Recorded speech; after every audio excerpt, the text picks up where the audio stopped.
मज़ीद दिलचस्प कंटेंट देखने के लिए हमारे चैनल को सब्सक्राइब करें और बेल आइकन को ज़रूर प्रेस करें।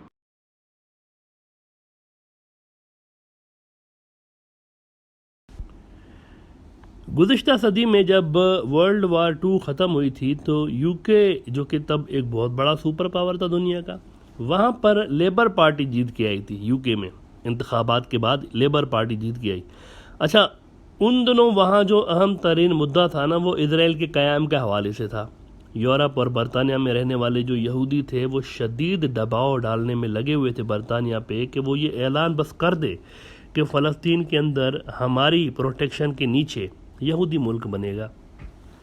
तो वर्ल्ड वार 2 के बाद वहाँ लेबर पार्टी जीत की आती है। उनसे यहूदियों को बड़ी उम्मीदें थी, बड़ी तवक्कुआत थी कि ये आते ही हमारा काम कर देंगे। और अब शायद 2000 साल से हम जो बेवतन फिर रहे हैं दुनिया के मुख्तलिफ़ हिस्सों में, अब शायद हमारा भी अपना मुल्क होगा और ये ख्वाब पूरा होगा और हम सब जाके वहाँ रहेंगे।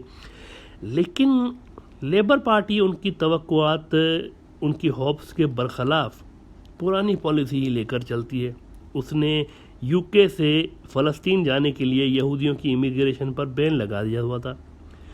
इस पे बड़ा गुस्सा पाया जाता था, यहूदी अकाबरीन के अंदर बड़ा गुस्सा पाया जाता था। और ऐसे में एक बार होता ये है कि जैसे मिडल ईस्ट के अंदर आज आपको हिजबुल्लाह नज़र आती है, हमास नज़र आती है, एक बड़ी ही रेजिस्टेंस की एक मूवमेंट्स हैं।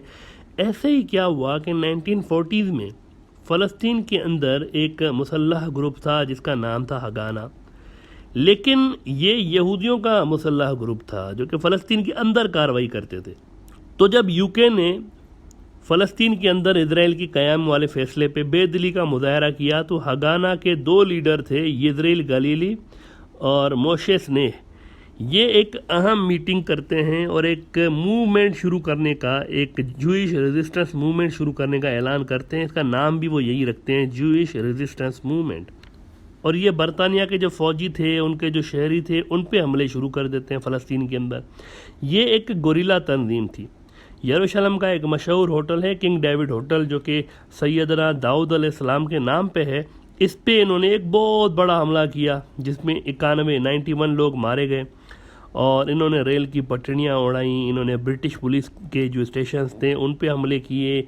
इसके बाद ये होता है कि एक और बहुत बड़ी यहूदी तंजीम थी जो कि अभी मौजूद है। इसका नाम है वर्ल्ड ज़ायोनिस्ट ऑर्गेनाइजेशन। ये 1897 में बनी थी, यानी अभी तक इसको कोई 124 साल हो गए। और इसका जो हेड क्वार्टर है ये यरूशलेम में है। ये तंजीम फिर बीच में आती है, बरतानवी सरकार और जूइश रेजिस्टेंस मूवमेंट के बीच में आते हैं और इन्होंने बरतानिया और इनके बीच में सुलह सफ़ाई करा दी। और ये मूवमेंट जो कि 1945 में बनी थी, तेज़ी के साथ कार्रवाइयाँ भी इन्होंने की। फिर ये 1946 में वर्ल्ड जूइश ऑर्गेनाइजेशन के बीच में पड़ने के बाद ख़त्म हो गई।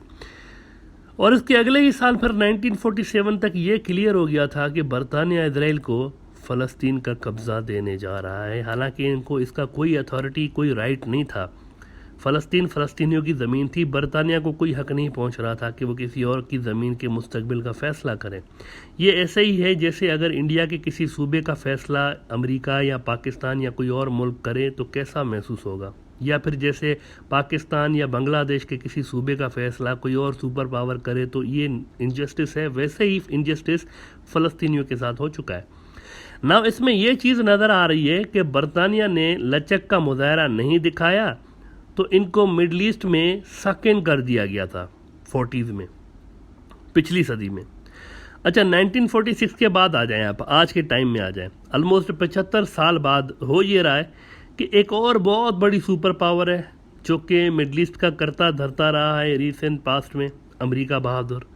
और जिस पे इजराइल वैसे ही डिपेंडेंट रहा है आज जैसे गुज़िश्ता सेंचुरी में यूके पे डिपेंडेंट था जब वो सुपर पावर था। अब अमेरिका इंगेज रहा है मिडल ईस्ट में, अफ़गानिस्तान में। लेकिन इस बीच जब चीन का थ्रेट उसके सामने आया है और जब चीन एक नई अल्टरनेट सुपर पावर बन के उभरा है तो अमेरिका डिसएंगेज होता हुआ नज़र आ रहा है अफ़गानिस्तान से भी और मिडल ईस्ट से भी मिलिटरीली। वैसे वो पॉलिटिकली डिसएंगेज नहीं हो रहे हैं, ना ही उनका कोई असर वहाँ पर कम होने जा रहा है, उनकी ये प्लानिंग है। लेकिन मिलिटरीली वो डिसएंगेज हो रहे हैं। अफ़गानिस्तान से फ़ौजें निकल चुकी हैं 95%। और अमेरिका ने अनाउंस कर दिया है कि 2021 तक यानी इसी साल के एंड होने से पहले पहले वो मिडल ईस्ट से भी मिलिटरीली डिसंगेज होके अपनी तवानाइयाँ खर्च करेगा चीन के ख़िलाफ़। क्वाड में मिलिट्री चाहिए होगी और रूस के ख़िलाफ़ भी नेटो को दोबारा फ़ाल करना है क्योंकि वो चीन का अहम तरीन पार्टनर बना हुआ है, वहाँ भी फ़ौज चाहिए होगी। तो अमेरिका इधर उधर से डिसंगेज हो रहा है, उधर सिर्फ फोकस कर रहा है रूस और चीन पे। लेकिन इसराइल के अंदर बहुत से लोग इस बात पे खुश नहीं हैं कि अमेरिका इराक़ से और इधर से क्यों निकल रहा है, और ये तो उनके लिए सिक्योरिटी रिस्क बढ़ जाएगी क्योंकि फिर जो फोर्सेस अमेरिका से लड़ रही हैं यानी अभी जो मार अमेरिका को पड़ रही है ये सारी शिफ्ट हो जानी है इसराइल के ख़िलाफ़। वही इंडिया वाला फियर।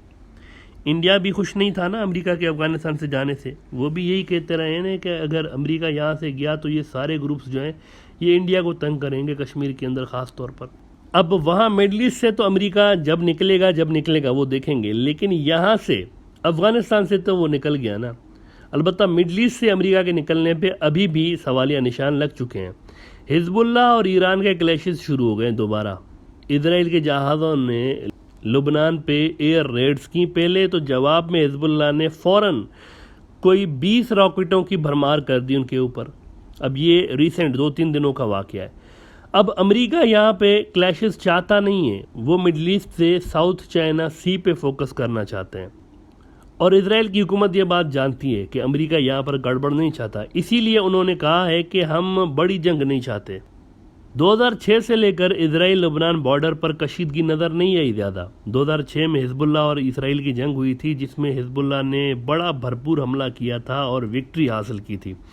तब से ये बॉर्डर शांत था 2006 के बाद से, और हिजबुल्लाह हुकूमत करता फिर रहा था लबनान के ऊपर। आज भी जो डिफेंस मिनिस्ट्री होती है नॉर्मली जो दिफा से रिलेटेड होती है वो हिजबुल्लाह के पास रहती है। अगर कोलिशन गवर्नमेंट भी बनती है तो हिजबुल्लाह डिफेंस मिनिस्ट्री अपने पास रखता है। ये ऐसे ही है जैसे अफगान तालिबान है। रूस भी कह चुका है ना, रशियन डिप्लोमेट्स ने इंडिया को जवाब दिया था ना कि आप इनके साथ इंगेज हो, इनका बायकॉट मत करें।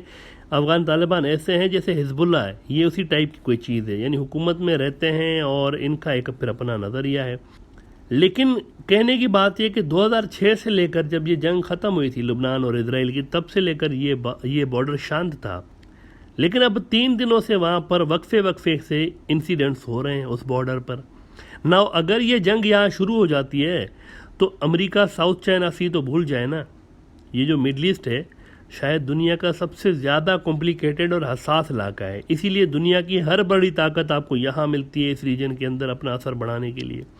बाज़ औक़ात तो यहाँ की लड़ाइयों में ये भी समझ में नहीं आ रहा होता कि कौन किसके साथ है भाई, ये भी पता नहीं चलता यहाँ पे।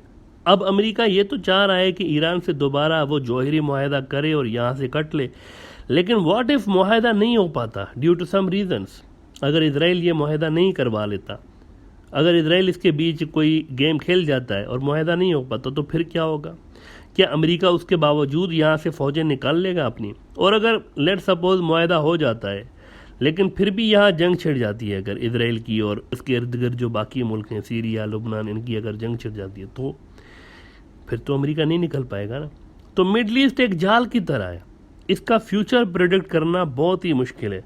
अमेरिका कह तो रहा है कि मैं जा रहा हूँ इराक़ से, लेकिन कहने और करने में फ़र्क है। इट ऑल डिपेंड्स कि इजराइल के मामलात कैसे जाते हैं ख़ित्ते में और ईरान की डील का क्या बनता है।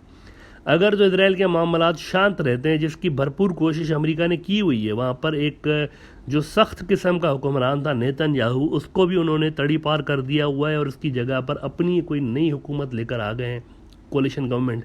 वहाँ पे उन्होंने एक स्टेबिलिटी के लिए काम किया हुआ है, इसके साथ ईरान के साथ भी टॉक्स कर रहे हैं। अगर तो उनकी ये सारी चीज़ें सही जाती हैं तो फिर तो ये ट्रूप्स निकाल लेंगे। इनमें से कोई एक चीज़ भी अगर गड़बड़ होती है ना, इजराइल के मामलात गड़बड़ होते हैं या ईरान की डील कुछ गड़बड़ होती है, तो फिर ये शायद अपने ट्रूप्स ना निकालें मिडल ईस्ट में और ये इंगेज ही रहें।